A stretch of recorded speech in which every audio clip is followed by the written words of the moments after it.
Hello and welcome to एडॉन। हमारा आज का क्वेश्चन है डिराइव गॉसेस डाइवर्जेंस थ्योरम।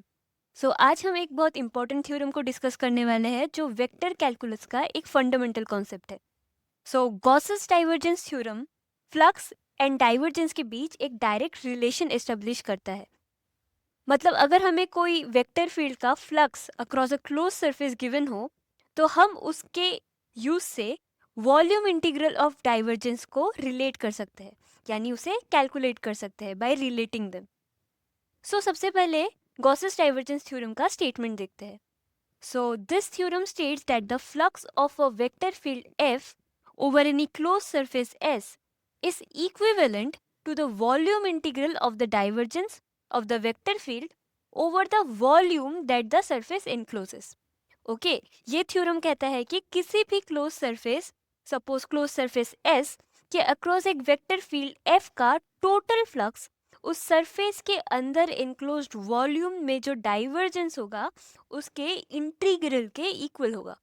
सो मैथमेटिकली इसे हम लिख सकते हैं close integration over surface S F dot D S, यानी जो वेक्टर फील्ड है उसका surface integration is equal to the divergence of F taken over the volume. Okay, so इस इक्वेशन के लेफ्ट हैंड साइड में सरफेस इंटीग्रल है जो flux represent कर रहा है, मतलब जितना फील्ड बाहर निकल रहा है सरफेस से, या बाहर निकल रहा है या फिर अंदर जा रहा है। नाउ आरएचएस में क्या है? वॉल्यूम इंटीग्रल ऑफ डाइवर्जेंस, जो बताता है कि कितना अंदर, यानी वॉल्यूम के अंदर कितना डाइवर्जेंस चेंज हो रहा है। मतलब अगर किसी वॉल्यूम के अंदर वेक्टर फील्ड का डाइवर्जेंस पॉजिटिव हुआ तो इसका मतलब वहाँ फ्लक्स बाहर की तरफ निकल रहा है, यानी आउटवर्ड्स है फ्लक्स। एंड अगर डाइवर्जेंस नेगेटिव हुआ इसका मतलब फ्लक्स इनवर्ड है, यानी अंदर की तरफ। ओके, नाउ इसे हम मैथमेटिकली डिराइव करेंगे। सो सबसे पहले हम एक क्लोज सरफेस एस को कंसिडर करते हैं जो कि एक फाइनाइट वॉल्यूम वी को एनक्लोज कर रहा है। सो अगर हम एक वेक्टर फील्ड कैपिटल एफ को कंसिडर करते हैं तो उसका टोटल फ्लक्स सरफेस एस से एस के अक्रॉस डिफाइन होगा कैसे? मैथमेटिकली ये डिफाइन होगा flux phi is equals to close surface integration F, जो कि वेक्टर फील्ड है, डॉट डी एस, यानी क्लोज सरफेस इंटीग्रेशन। इसे हम इक्वेशन 1 से डिनोट करेंगे। ओके, अब हम इस वॉल्यूम v को दो छोटे वॉल्यूम्स में, सपोज v1 एंड v2 में डिवाइड कर देंगे, यानी इसे स्प्लिट कर देंगे, जो कि सरफेस s1 एंड s2 को बाउंड कर रहा है। Okay, volume v1 and v2 enclosed by surfaces s1 and s2 respectively. Okay, so अब हम सिमिलरली फ्लक्स को भी इन दोनों वॉल्यूम्स एंड सरफेसेस के लिए लिख सकते हैं। Okay, so let's write it. So surface S1 के लिए हम लिख सकते हैं flux phi one equals to integration taken over S1 surface में हम इंटीग्रेशन को ले रहे हैं F dot D S1। Okay, इसे इक्वेशन 2 से डिनोट करते हैं। Then similarly for volume 2 enclosed by surface S2 हम फ्लक्स को लिख सकते हैं phi two equals to integration S2 F dot d S2, यानी surface integration of vector field F। इसे हम इक्वेशन 3 से डिनोट करेंगे। ओके, सो हमें फ्लक्स मिल गए हैं। नाउ हम फिगर से देख सकते हैं कि दोनों वॉल्यूम्स V1 एंड V2, जो कि सरफेस S1 एंड S2 से बाउंडेड है, ये दोनों वॉल्यूम्स का एक कॉमन बाउंड्री है, जिसमें से जो फ्लक्स V1 से बाहर जा रहा है वही फ्लक्स V2 से एंटर कर रहा है ना? जो बाहर जा रहा है वही एंटर कर रहा है, मतलब कॉमन बाउंड्री पे फ्लक्स कैंसिल आउट हो रहा है। तो टोटल फ्लक्स को हम कैसे लिख सकते हैं? टोटल फ्लक्स को हम दोनों फ्लक्स का सम लिख सकते हैं। So let's do it.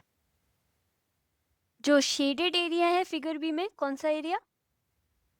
This shaded part, ये कॉमन बाउंड्री को शेयर कर रहा है। So the flux originating from both the volumes are equal and opposite, cancelling each other out when taken into consideration collectively. यानी जब हम दोनों को साथ में कंसिडर कर रहे हैं दोनों फ्लक्स को, तो हम देख सकते हैं कि ये दोनों वॉल्यूम से निकलते हुए फ्लक्स इक्वल एंड ऑपोजिट है, एंड देयरफॉर ये कैंसिल आउट कर रहे हैं। सो टोटल फ्लक्स को कैसे लिख सकते हैं? Total flux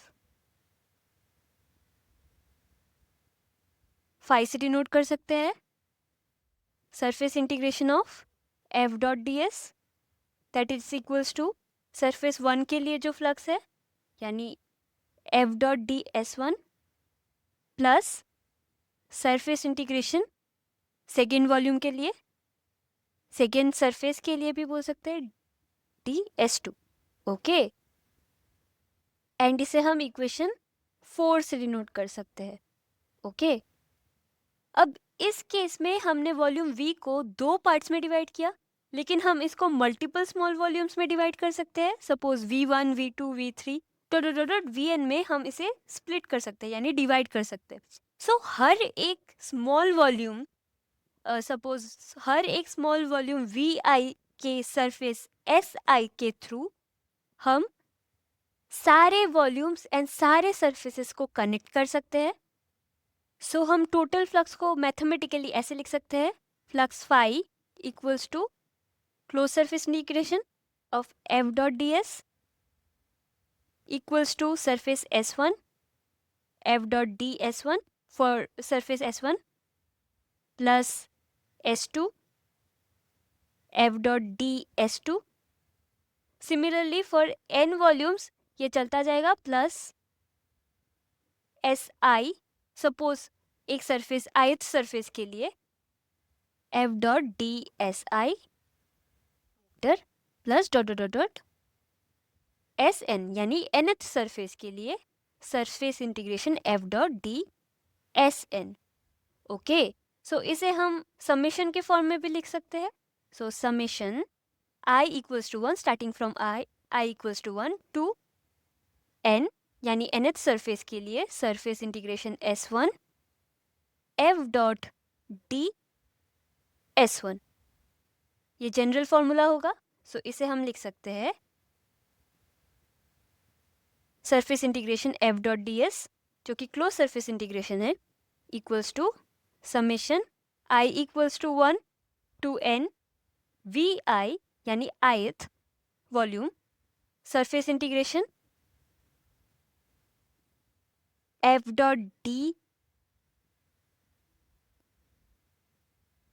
divided by Vi यानी हम ऊपर नीचे Vi से मल्टीप्लाई एंड डिवाइड कर रहे हैं।